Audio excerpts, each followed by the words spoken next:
ॐ जननीं शारदां देवीं रामकृष्णं जगद्गुरुं पादपद्मे तयो श्रित्वा प्रणमामि मुहुर्मुहुः।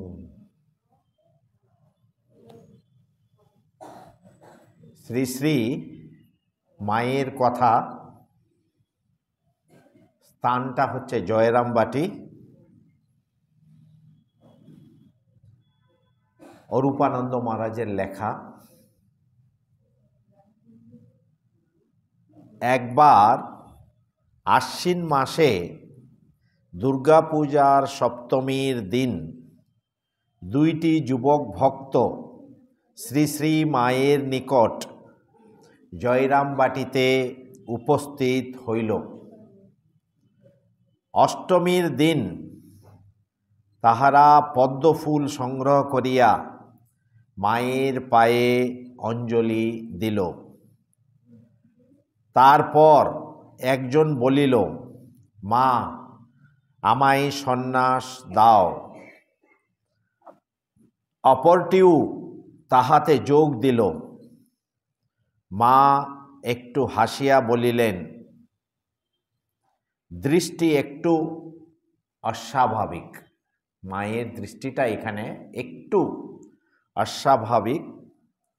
মা একটু হাসিয়া বলিলেন ওদের দুজনকেই, ওই দুজন যুবক ভক্তদেরকে, সব হবে বাবা, চিন্তা কি? ভক্তটি জেদ করিয়া আবার বলিল, তা সন্ন্যাস দিতেই হবে মা, আমাদের গেরুয়া দাও। মা একটু গম্ভীরভাবেই বলিলেন, গেরুয়া কি হবে বাবা? গেরুয়াতে কি আছে? তোমরা তো বিয়ে করনি, সন্ন্যাসী তো আছোই, আর যা যা দরকার সব ক্রমে হবে। এখানে প্রসঙ্গটা আছে, মানুষ খুব হুজুগে, কিন্তু কারণ হচ্ছে মার কাছ থেকে গেরুয়া নিয়ে অন্তরের কিছুই পরিবর্তন যদি না হয় আমাদের, তাহলে বাইরে শুধু চিহ্নটা ধারণ করিয়া কোনো কিছুই হয় না। আর শুধু তাই নয়, এটা মানুষের কিন্তু স্বভাব। মানে আমরা যে কিছুই করে ওটাকে একটা কাজে লাগাতে চাই। যেমন মা আমাকে গেরুয়া দিয়েছেন, মা আমাকে গেরুয়া দিয়েছেন। মা তো অন্তর্যামী, না চাইতেই মা দেন, যার দরকার সেটা সবই দেন মা। কিন্তু এখানে শুধু জাহির করার জন্যে, বাইরে লোক দেখানোর জন্যে যদি কিছু আমরা করতে চাই, তাহলে কিন্তু মা তো করুণাময়ী। মা জানেন আমাদের অকল্যাণ হয় তাতে। তো তার জন্যেই শ্রী শ্রী মা কিন্তু বলছেন, বলছে ওতে কি আছে? আগে তোমার ভিতরে যদি কোনো পরিবর্তন না আসে, শুধু বাইরে গেরুয়া নিয়ে কি লাভটা হবে? প্রথমে হচ্ছে তুমি গেরুয়ার সম্মানটা রক্ষা করতে পারবে না, আর দ্বিতীয়টা হবে কি, আবার ঠাকুর মা স্বামীজির নামটাকে মানে তুমি খারাপ করবে, দুর্নাম হবে ওটা। তার জন্যেই শ্রী শ্রী মা বলছেন যে বাবা, যে যখন দরকার সব হবে, আগে মনটাকে তৈরি করতে হবে। তো আমরা কিন্তু তার জন্যেই বলছি, অনেক জায়গাতে আমরা এরকম দেখি, মানুষের এটা একটা স্বভাব, হুজুগে সব কিছু। আর বিশেষ করে কলিকালে কিন্তু এটা অনেকটা বেশি। তো তার জন্যেই এখানে মা কিন্তু ওদের ওই দুজনকেই বলছে বাবা সব হবে, বাইরে গেরুয়া পরার জন্যেই এটা উঠে পড়ে লেগেছে, কিন্তু অন্তরে যেমন ঠাকুরের একটা কথা আছে না, মন্দিরে নেই গো মাদো আর পদটা শাকটা ফুটছে, যে ভিতরে আমাদের কোনোই প্রস্তুতি নেই, ভিতরে কোনো কিছুই তৈরি নেই, কিন্তু মানুষ কিন্তু ওই শুদ্ধই। তার জন্যেই মা কিন্তু এখানে সেটা বুঝেছেন, মা কিন্তু সেটা ওদেরকে দিচ্ছেন না। আর ভক্তটি আবার বলিল, সেই ভক্তটি আবার মাকে বলছে, কি বলছে? মা, আমার ইচ্ছে হয় পৈতা কাপড় চোপড় সব ফেলে দিয়ে তৈলঙ্গ স্বামীর মতো সর্বদা ভগবত চিন্তায়, ভগবত চিন্তায় বিভোর হয়ে থাকি। কিন্তু এখানে মা কিন্তু একটু হেসে বলছেন, হবে বাবা হবে। মা হাসলেন কেন? মা হাসলেন এর জন্যে আমাদের এই কথার মধ্যেই কিন্তু স্ববিরোধিতা আছে, এই কথার মধ্যেই কিন্তু ভাবের ঘরে চুরি আছে। যেই যুবকটি কি বলল, মানে আমার ইচ্ছা হয় পৈতে কাপড় চোপড় ফেলে দিয়ে ত্রৈলঙ্গ স্বামীর মতন আমি ভগবানের ধ্যান চিন্তায় ডুবে থাকি। কিন্তু আমাদেরকে এখানে বুঝতে হবে, ভগবানের চিন্তার জন্যেই কিন্তু কাপড় চোপড় মানে গায়ে আছে কিনা আমাদের হুঁশ থাকে না। এই কাপড় চোপড় ফেলে দিয়ে ভগবানের চিন্তা করতে তো কেউ বলছে না। এই যে কাপড় চোপড় ফেলে দিয়ে ভগবানের যে চিন্তা করব, এটাই তো উল্টো চিন্তা। বলে আপনা আপনি তো খসে পড়বে সেটা। কিন্তু এই ভক্তটি লোক দেখাবার জন্যে, যে এ মনে করছে কি বাহ্যিক, কারণ হচ্ছে এটা মানুষের মনের একটা ব্যাধি, কারণ হচ্ছে আমরা বাহ্যিকভাবেই সব কিছু দেখাতে চাই মানুষকে। কারণ হচ্ছে এটা মানুষের একটা মনের অবস্থা, নিম্ন অবস্থা। এটা আমরা বাস্তবে যেটা নেই সেটাই মানুষকে আমরা অপরকে দেখাতে চাই। ইংলিশে একটা কথা আছে, we want to show the people what we are not. আমরা যেটা নেই সেটাই কিন্তু দেখাতে চাই। এটা বিশেষ করে আপনারা হয়তো দেখবেন, লক্ষ্য করে দেখবেন যে জিনিসটা, এটা সরলতার লক্ষণ কিন্তু আদৌই নয়। তো তার জন্যে এখানে বলছে, মা আমি কাপড় চোপড় সব ফেলে দিয়ে ভগবানের চিন্তা করতে চাই, কিন্তু এটা হওয়া দরকার ছিল উল্টোটা। বাবা তুমি ভগবানের চিন্তা করতে করতে দেখবে কি দরকার সেটা ভগবানই তোমার জন্য করে দেবেন। আমরা ঠাকুরের জীবনে দেখি, সাধন ভজন করতে করতে ঠাকুরের কোনো কিছু হুঁশ নেই।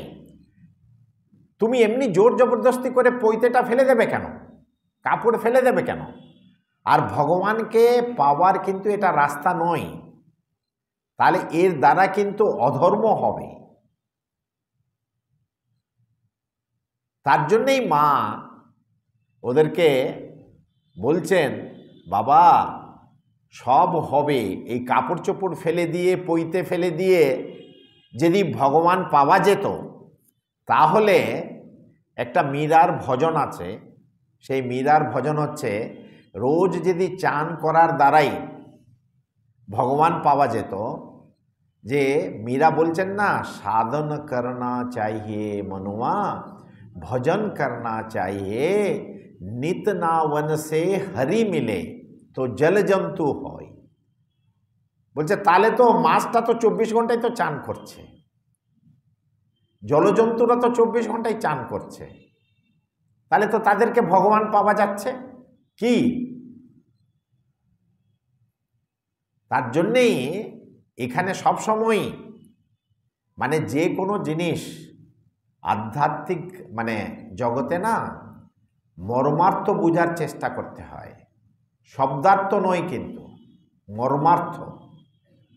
ওখানে কি বলা হচ্ছে সেটা ঠিক ঠিক অনুধাবন করতে হয়। এরা এই ছেলেটি হয়তো দেখেছে, বলছে কাপড় চোপড় ফেলে দিলেই লোকেরা ভাববে হা এই কি ভগবানের জন্যে হয়ে গেছে বলে। বলছে ওরে ওটা নয়, ভগবানের জন্যে নীরবে নিভৃতে তুমি সাধন ভজন করো, সাধন ভজন করতে করতেই তখন তোমার এই জগৎটা এমনি ভুলে যাবে, তুমি জোর জবরদস্তি করে লোকগুলোকে দেখাতে হবে না।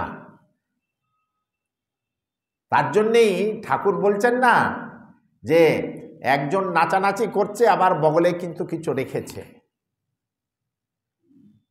তো তার জন্যেই ভাবের ঘরে যেন চুরি না হয়।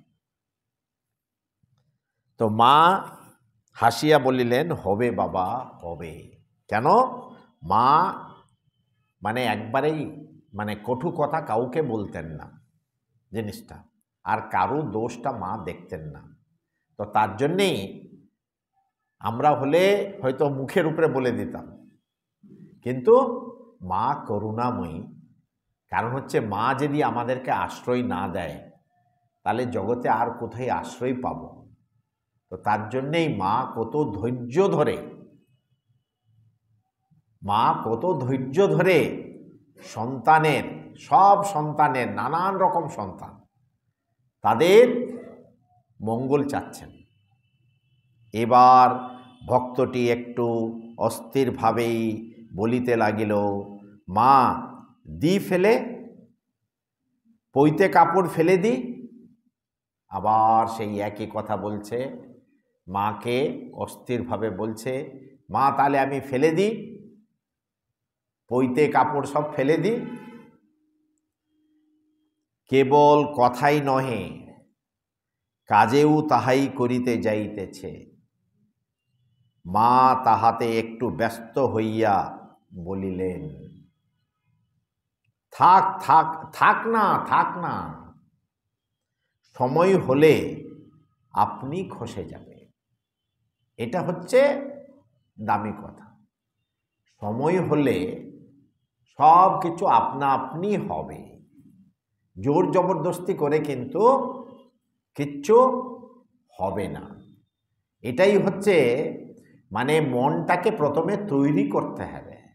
যে স্বামী বিবেকানন্দ বলতেন যে ঘষে মেজে রূপ হয় না, ধরে বেঁধে পীড়িত হয় না। মানে ব্যাপারটা হচ্ছে ভিতর থেকে আসতে হবে, অন্তস্থ থেকে, অন্তরের অন্তঃস্থল থেকে যখন আসে আমি সত্যি ভগবানকে চাই। তো ভগবানকে যদি চাই আমি, তো লোককে দেখাবার দরকার আছে আমাকে? আমি আমার মাকে যদি ভালোবাসি তো ওটাকে কি এত জাহির করতে হয় আমাকে? তো তার জন্যেই এখানে মা বলছেন সময় হলে আপনি খসে যাবে। কেন? এই ছেলেটি হচ্ছে একটু খ্যাপাটি, তথাপি তাহার আবদার ফুরাই না, সে আর আবদারটা ফুরোচ্ছে না। বলিতেছেন, মা ঠাকুরের পাগলামির একটু ছিটে ফোঁটা আমায় দাও, আমায় পাগল করে দাও। এই যে এইখানেই হচ্ছে যে ঠাকুরের পাগলামির ছিটে ফোঁটা আমাকে দাও, কিন্তু ও ঠাকুরের যে ত্যাগ, তিতিক্ষা, বৈরাগ্য সেটা কিন্তু মাকে বলছেন না।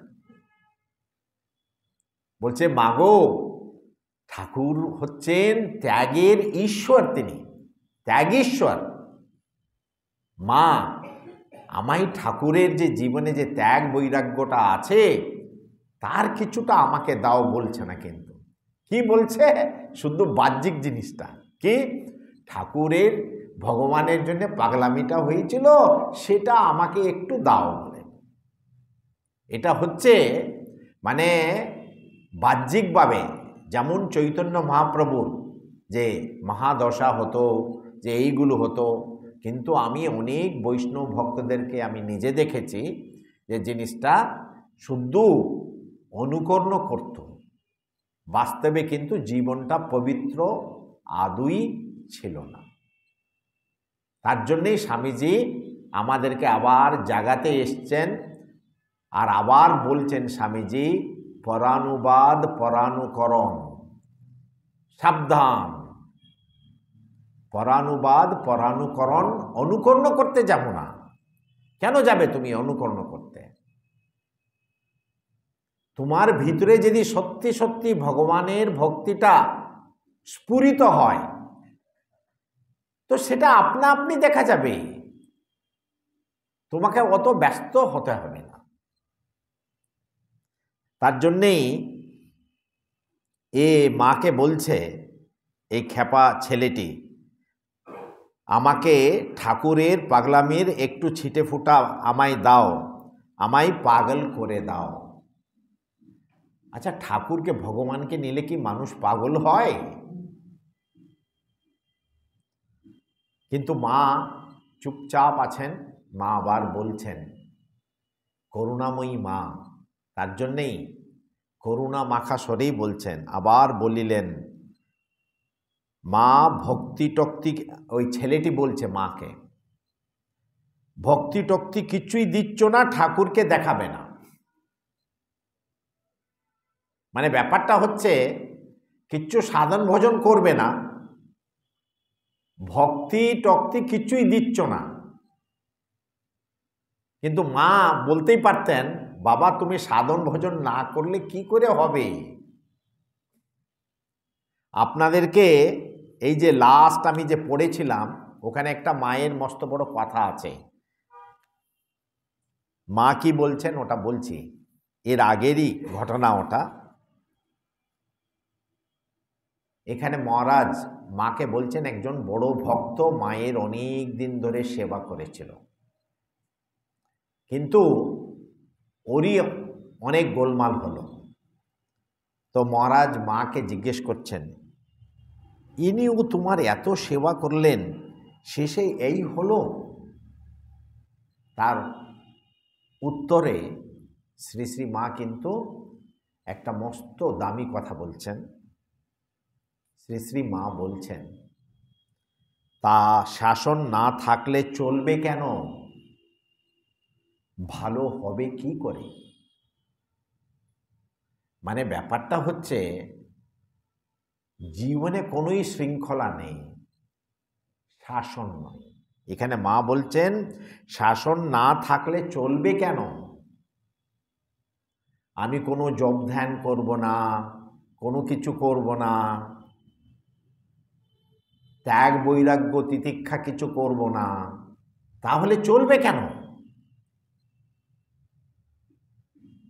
তার জন্যেই শ্রী শ্রী মা বলছেন যে মা কেবলমাত্র ওদেরকে বলছেন, হবে বাবা, সব হবে।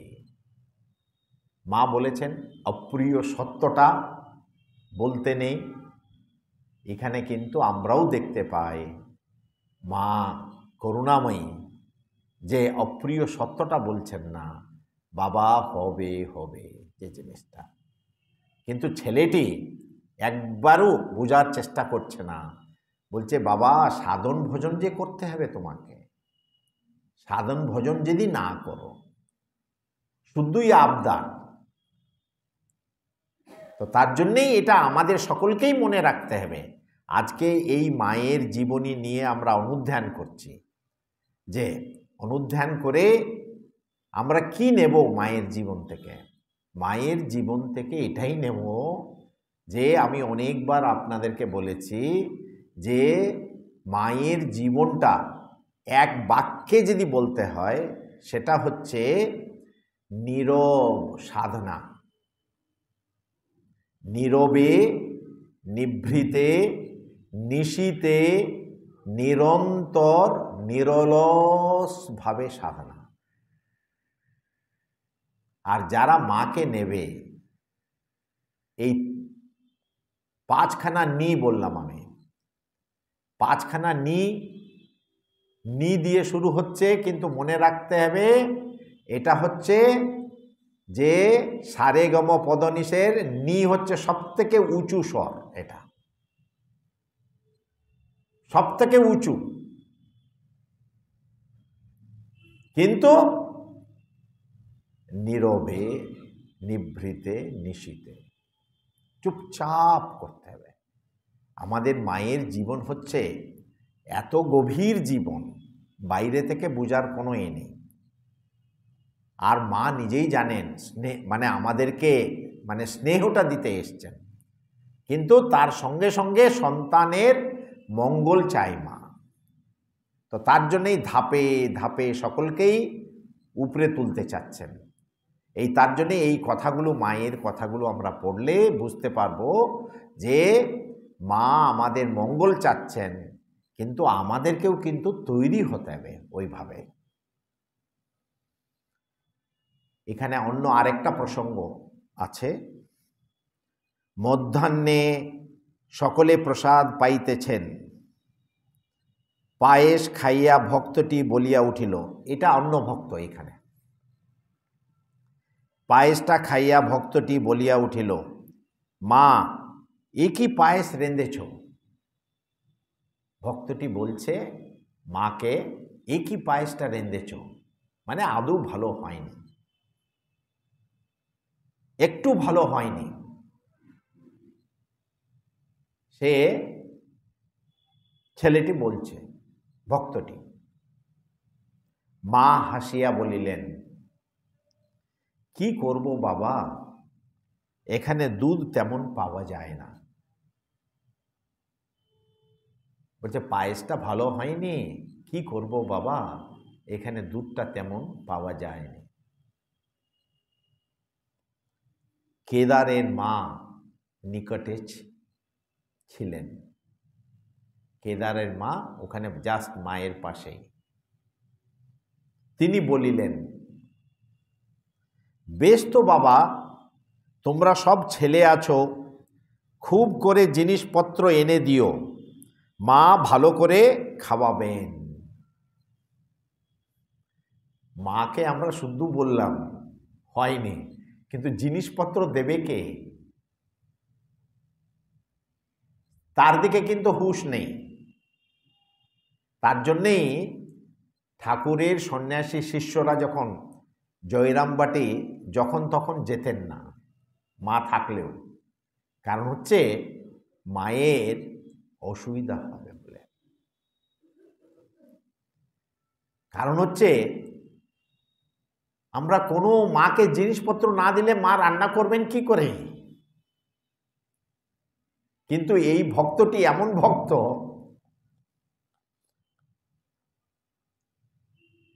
এ কথা তাহার কানে গেল না, সে শুনেও শুনল না। আবার বলছে নিজে থেকেই সে মাকে, মা এবার কিন্তু খেয়ে পেট ভরল না, আবার এসে পেট ভরে খেয়ে যাব। মানে খেতেই গিয়েছে মার কাছে। আর উদ্বোধনে আমায় আর একবার দেখা দিও। মা এ কথাই সম্মতি জানাইলেন। আর কি বলবেন, সব রকম আমরা মার কাছে যেটা চাইতে যাই সেটাই পাও। আমি যদি শুধু পেট ভরে খেতে চাই, মা সেটা দেবেন। আবার যদি আরো অন্য কিছু চাই, মা দেবেন। কিন্তু মা মঙ্গলময়ী, মা জানেন সন্তানকে এমন দেবেন না তাতে তার অমঙ্গল হয় বলে। এখানে একটা কথা আমার মনে পড়ছে, আমাদের অভিজ্ঞতা থেকে বলছি আপনাদেরকে। আমরা তখন এটা মানে 90 কথা, প্রায় কত হবে 30 বছরের উপরের কথা। এটা আমাদের অগরতলায় একটা নতুন সেন্টার শুরু হলো। ওটা আগে প্রাইভেট আশ্রম ছিল। ওখানে মানে মুষ্টি ভিক্ষায় চলতো সেই আশ্রমটা। মুষ্টি ভিক্ষায় মানে আপনারা জানেন যে মায়েরা বাড়িতে রান্না করার আগে এক মুঠো চাল একটা আলাদা করে হাঁড়িতে রেখে দিত, আর ওখানে ওই আশ্রমে 4-5টি ছেলে থাকতো, ছোট ছেলে। ওরা গিয়ে এই চালটা সপ্তাহে একবার গিয়ে এই চালটা কালেক্ট করে নিয়ে আসতো। এর দ্বারাই কিন্তু আশ্রমে রান্না হতো, এর দ্বারাই চলতো। আমরা বেলুর মঠ থেকে গিয়েছি, আমাদেরকে পাঠানো হয়েছে। তো প্রথমে আমরা দেখছি, আপনারা সকলেই জানেন যে জিনিসটা 5টা বাড়ি থেকে যদি চালটা আনা হয়, সেই চালটাকে ভালো করে রান্না করাটা বড় কঠিন। কোনো চাল হয়তো গলে যাবে, আবার কোনো চাল হয়তো সিদ্ধ হবে না ভালো করে। তো 5টা বাড়ি থেকে যে চাল আসছে, আমরা এটাই খেয়ে অনেক মাস, আমরা এরকমই খেয়ে আছি। একদিন এক ভক্ত, বড় ভক্ত এসছে। ভক্ত এসে আমি বললাম, এসছেন, বসুন বসুন, আপনিও প্রসাদ পাবেন বলে। তো বাড়িতে খুব ভালো মানে চালের ভাত খেয়ে অভ্যস্ত। এই 5 রকম চালের এটা খেয়ে উনি সঙ্গে সঙ্গে আমাকে বললেন, বলছে মহারাজ আপনাদের রাঁধুনি না একবারে অখাদ্য। তো আমি বললাম কেন? আমি আর বেশি তর্কে যাইনি, কারণ হচ্ছে রাঁধুনিকেও তো পয়সা দেওয়ার জন্য তো অবস্থাটা দরকার। যাই হোক, কিন্তু আমার মনে হলো রাঁধুনির ওটা দোষ ছিল না। কারণ হচ্ছে আমি সঙ্গে সঙ্গে ওই ভক্তকে বললাম যে দেখুন, এই 5টা বাড়ি থেকে যে চালগুলো এসছে, এই চালটাকে রান্না করাটা বড় কঠিন। তো উনাকে আমি বললাম, তা আপনি একটা কাজ করুন না, এই যে এই চালগুলো আসছে, এই চালগুলোকে আপনার তো কোনো অসুবিধা নেই, আপনি রোজই 10 জনকে খিচুড়ি খাওয়াতে পারেন। কারণ হচ্ছে এই চালটাকে শুধু খিচুড়ি রান্না করা যাবে, কিন্তু এমনি ভাত করে কিন্তু খাওয়া যায় না। তো আপনি আপনার বাড়ি থেকে অ্যাটলিস্ট, অথবা আপনার দোকান আছে, এত বড় দোকান আছে, আপনি দোকান থেকে একটু আশ্রমের জন্য চালের ব্যবস্থা করে দিন তো বলে। সে ভক্ত কিন্তু তারপরে আস্তে করে হাওয়া হয়ে গেলেন। কেন? কারণ হচ্ছে কি, আমরা কিন্তু সবসময় কমেন্ট করি, আমরা মন্তব্য করি, কিন্তু সেই মন্তব্যের পেছনে যে একটা সত্য লুকিয়ে থাকে, সেই সত্যের দিকে কিন্তু আমরা তাকাই না। তো তার জন্যেই যে অনেক সময় না জেনেই আমরা মন্তব্য করি। উনি সঙ্গে সঙ্গে বলে দিলেন রাঁধুনি খারাপ। আমার তখন মনে পড়ছিল, নাচতে না জানলে উঠোনটা বাঁকা যে বলে, এই লোকটির বলে ঠাকুর বলতেন না, হৃদে লোকে এর পয়সা হয়েছে বলে, টাকা হয়েছে যে জিনিসটা। তো ওরকম সে বাড়িতে অনেক ঝি আরও অনেক আছে চাকর বাকর। তো তার জন্যে এ মনে করছে কি এই যে রাঁধুনি অখাদ্য একটা। তার জন্যেই আপনাদেরকে বলছি, আমরা কোথাও গেলে, যে ধরুন উনি আশ্রমে এসছেন, এই যে এই প্যারাটা আমি আপনাদের সামনে কেন পড়লাম, আমাদের অনেক আশ্রমগুলি আছে এরকম, হয়তো সকলেই আর্থিকভাবে নাও সচ্ছল থাকতে পারে। তো যেখানে আমি গিয়েছি, ঠিক আছে, ওটা মেনে নিতে হবে। আর সব থেকে বলছি, আপনারা সকলেই ভক্ত মানুষ, তো আপনারা প্রসাদ হিসাবে নিলেই তো প্রবলেম থাকে না। আশ্রমে যখন যে কিছুই গ্রহণ করি আমি, এটা তো মায়ের আশ্রম, আমি প্রসাদ হিসাবে নিচ্ছি, তো প্রসাদের মধ্যে কি দোষ দেখার আছে? তো তার জন্যেই আপনাদেরকেও বলছি, আপনারাও যেখানে যাবেন অবস্থা বুঝে যেন ব্যবস্থা হয়, সেটা মেনে নিতে হয় আমাদেরকে। আর একটা প্রসঙ্গ, পূর্বাহ্নে শিলং হইতে একটি ভক্ত আসিয়াছেন। শ্রী শ্রী মায়ের অবতারত্বে নিঃসন্দেহ হইবার জন্যে ইনি পণ করেন 7 বার মাকে স্বপ্নে দর্শন না পাইলে দর্শনে যাইবেন না। একজন শিলংয়ের একজন ভক্ত, সে নিজে পণ করেছেন, মানে স্বপ্নে 7 বার মায়ের যদি দর্শন হয় তাহলেই কিন্তু আমি মাকে দর্শন করতে যাব বলে। মায়ের কৃপায় 7 বার পূর্ণ হইয়াছে, তাই এবার আসিয়াছেন। তিনি অপরাহ্নে বিদায় লইবেন। মার সঙ্গে দেখা হয়ে গেছে, প্রসাদ পাওয়া হয়ে গেছে, তো তার জন্যে বিদায় লইবেন।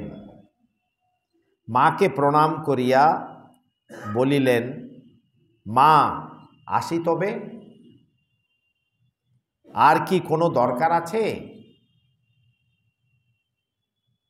মার দেখা হয়ে গেল, প্রসাদও পাওয়া হয়ে গেল, তার জন্যে মাকে বলছে ভক্তটি, মা আসি তবে, আর কি কোনো দরকার আছে? তার উত্তরে শ্রী শ্রী মা, করুণাময়ী মা বলছেন, হ্যাঁ বাবা, আছে বই কি, আরো কিছু দরকার আছে বই কি,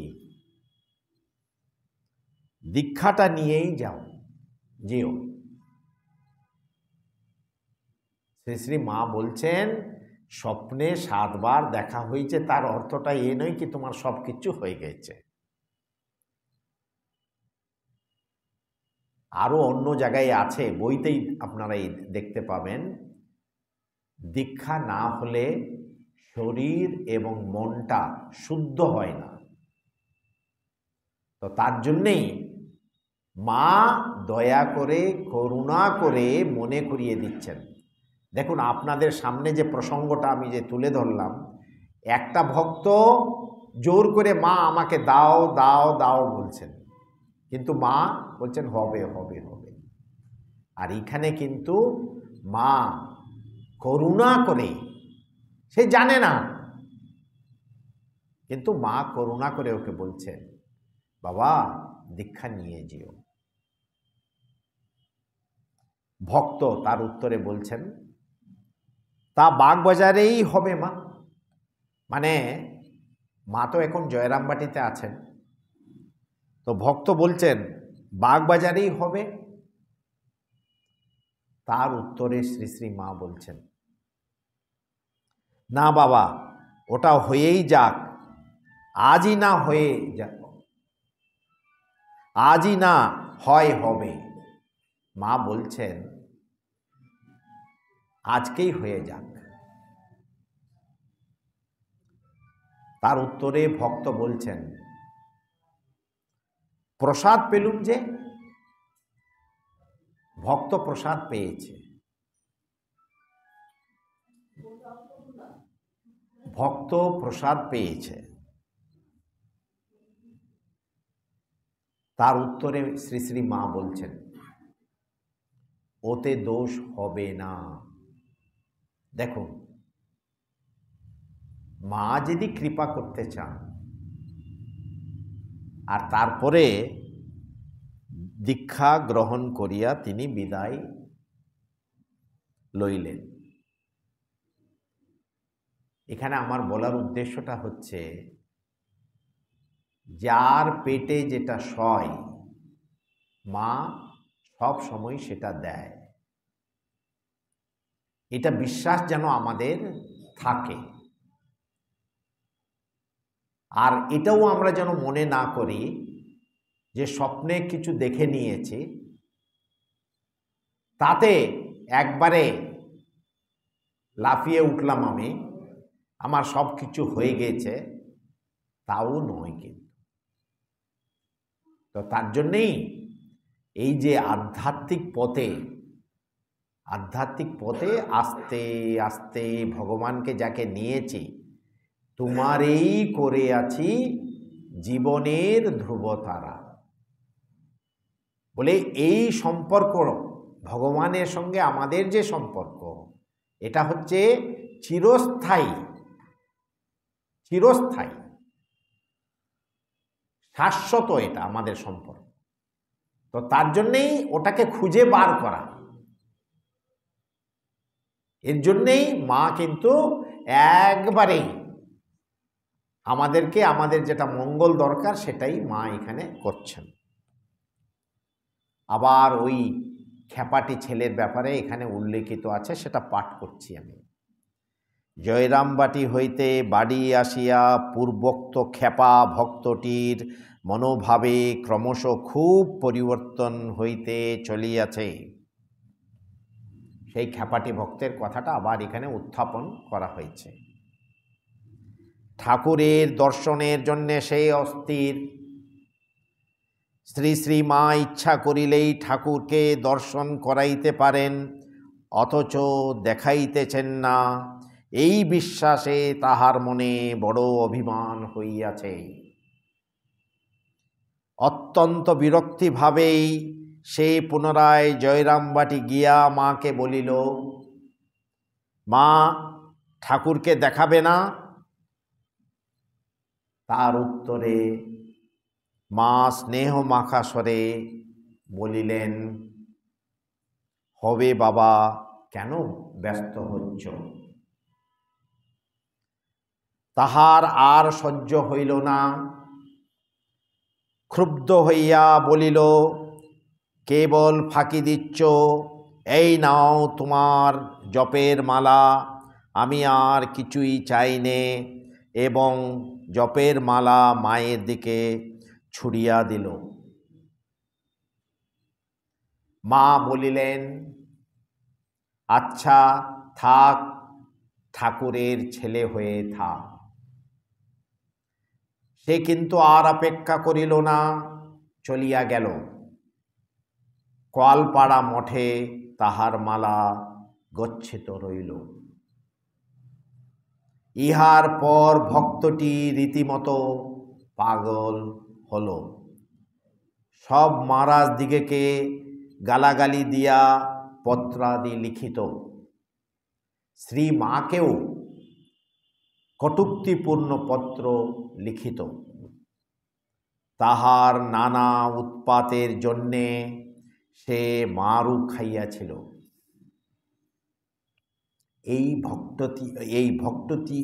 ভক্তটির সম্বন্ধে আমি মাকে জিজ্ঞাসা করিয়াছিলাম। এই যে মহারাজ অরূপানন্দজি মাকে জিজ্ঞেস করছেন এই ভক্তটির ব্যাপারে, মা, সে কি মন্ত্রও ফেরত দিয়েছিল? মালা তো ছুঁড়ে মারল, মন্ত্র কি কখনো ফেরত দিতে পারে? মহারাজ মাকে এই প্রশ্নটা করছেন।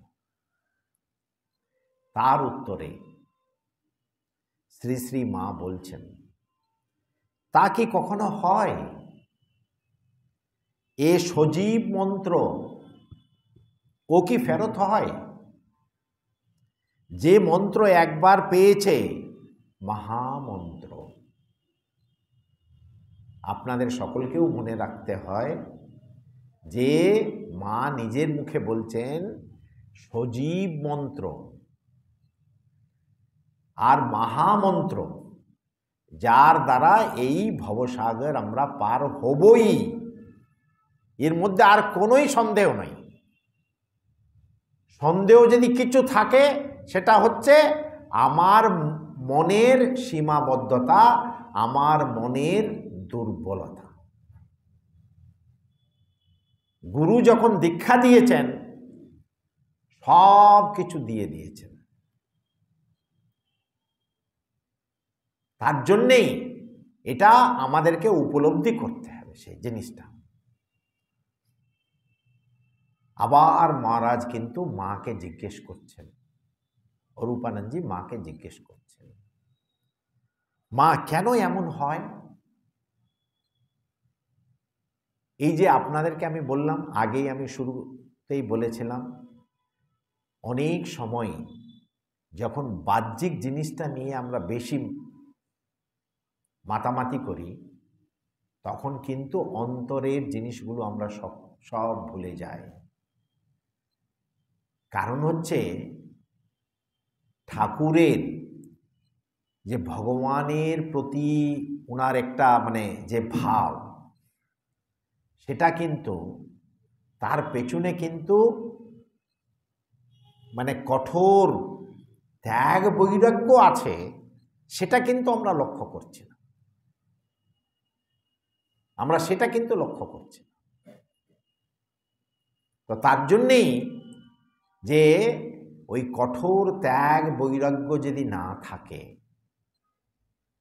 এই ছেলেটি, এই খ্যাপা ছেলেটি, এই যে খ্যাপা ছেলেটি যদি বলতো, মা কি করে আমি ত্যাগ আর বৈরাগ্য পেতে পারি মা, বলো না। তো এত কি লোক দেখাবার দরকার পড়ে আমার, আর এত ড্রামা করার দরকার পড়ে, এত নাটক করার দরকার পড়ে আমার? তার জন্যই আমাদেরকে মনে রাখতে হবে যে মাকে যারা নেবে, আমি সকলকেই এই কথাটা বলি, মাকে যারা নেবে তাদের জীবন কিন্তু নীরবে নিভৃতে যাপিত হবে। আবার মা উত্তরে বলছেন, মা কি বলছেন? শ্রী শ্রী মা বলছেন, তা হয়ে থাকে। কেন? মহারাজ জিজ্ঞেস করলেন, এরকম কেন হলো মা? তা হয়ে থাকে। এক গুরুই কতজনকে মন্ত্র দেন, সবাই কি সমান হয়? যে যেমন আধার তাতে তেমনি বিকাশ হয়। এটা খুব দামি কথা। যে যেমন আধার তাতে তেমনি বিকাশ হয়। আমাদেরকে কি করতে হবে তাহলে? আধার ভালো হতে হবে আমাকে।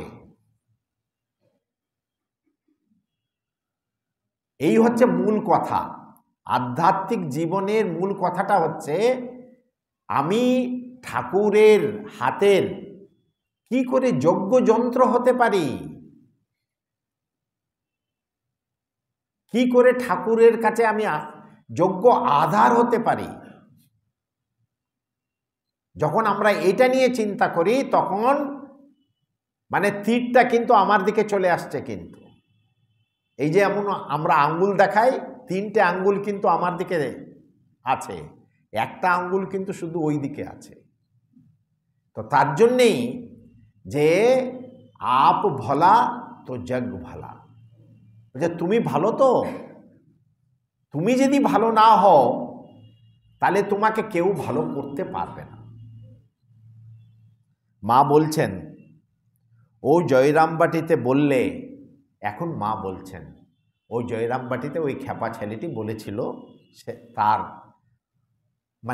প্রসঙ্গটা নিয়ে এসে শ্রী শ্রী মা বলছেন, ও জয়রামবাটিতে বললে, মা আমায় পাগল করে দাও। এখানে কিন্তু মা ঠিক ঠিক আমাদেরকে সেই রহস্যটা বলছেন।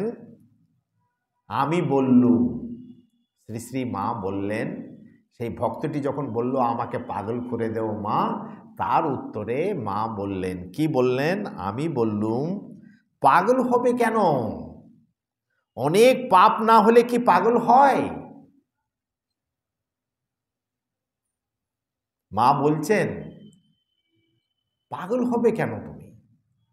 অনেক পাপ না হলে কি পাগল হয়? আবার মা বলছেন, বলে আমার ছোট ভাই ঠাকুরকে দর্শন করেছে, আমায় দেখিয়ে দাও। ওর ছোট ভাই ঠাকুরের দর্শন করেছে, তার জন্যে আমাকেও দেখিয়ে দাও বলে।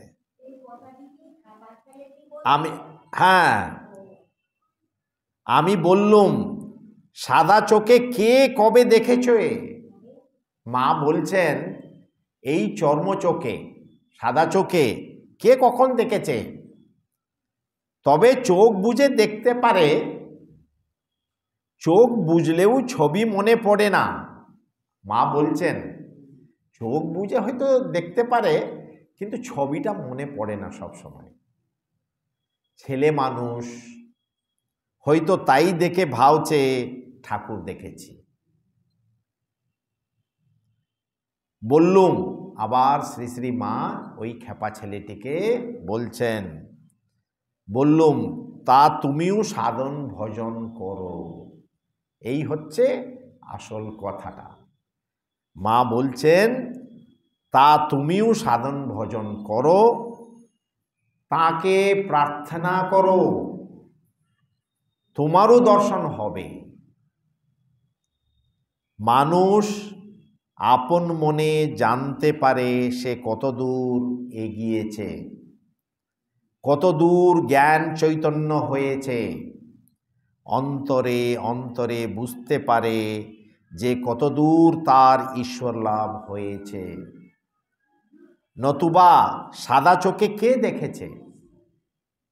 আপনাদেরকে একটা কথা বলি, একটা হিন্দিতে গান আছে, সেই গানটা হচ্ছে,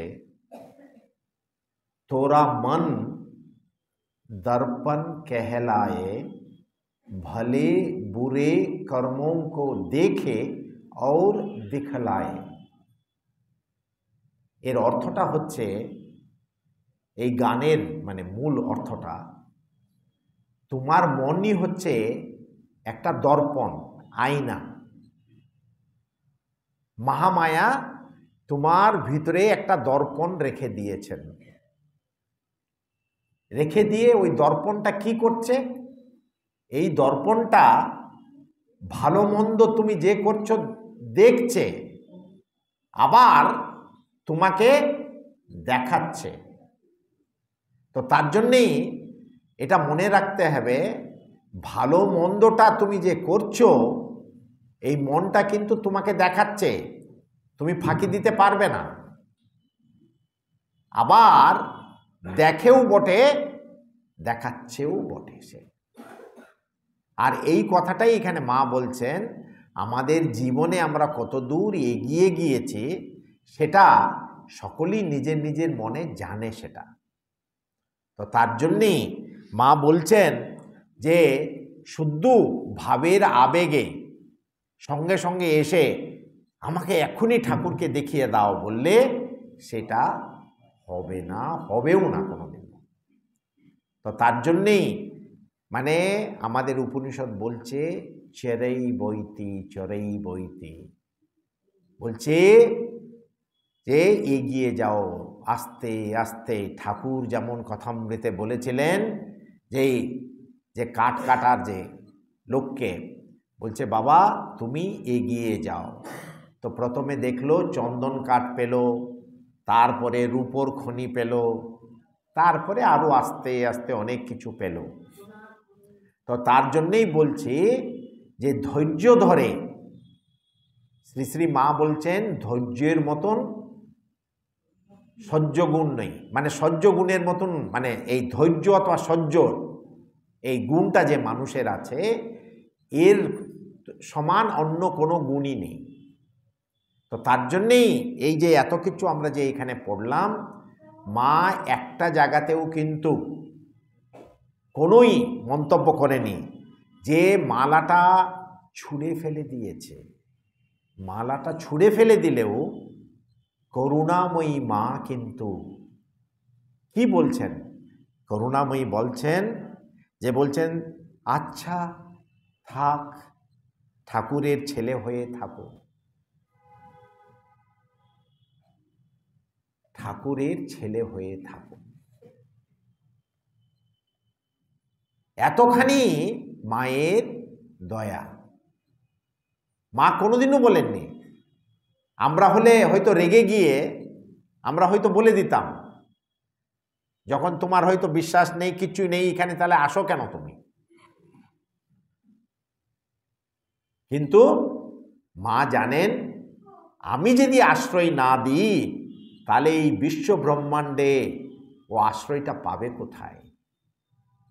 তার জন্যেই আমি মা, সকলেরই মা। যে মা নিজেই বলছেন আমি সকলেরই মা। তো আজকে এই মায়ের অনুধ্যান, মার কাছে আমরাও প্রার্থনা করি, মাগো অনেক সময় আমরা অজ্ঞানে হয়তো না বুঝে অনেক কিছু ছেলে মানুষই করি, কিন্তু দয়া করে তোমার শ্রীচরণে যেন স্থান দাও, এই প্রার্থনা করে আমরা শেষ করছি। ওম শান্তি শান্তি শান্তি। হরি ওম তৎসৎ। শ্রীরামকৃষ্ণার্পণমস্তু।